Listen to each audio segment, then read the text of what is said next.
Hello, another day, another vlog of property. I'm here at Barangay Olympia, Makati City. It is for sale by the owner. Ayan po yung property with old structure to demolish. Yan po, 193 square meters. Sabi ng seller na nakausap ko, kaya po binibenta nila yan para mapaghati-hatian na po yung pera. Magkakapatid po ang may-ari niyan, buhay pa.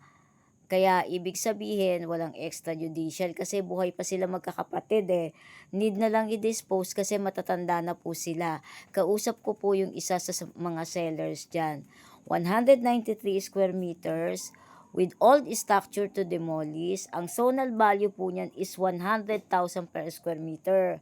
Magkabilang side niyan is mga katulad doon sa kabilang side, sa kaliwa, tinatayuan na ng 4-story building apartment. Sa right side naman, may nakatayo ng 4-story studio apartment kasi malapit po sa lahat yan. Actually, 3 minutes away from public market ng Sacramento, 3 minutes away from City Hall of Makati, 4 minutes away from Ayala Mall Circuits, 5 minutes away from PRC McDonald.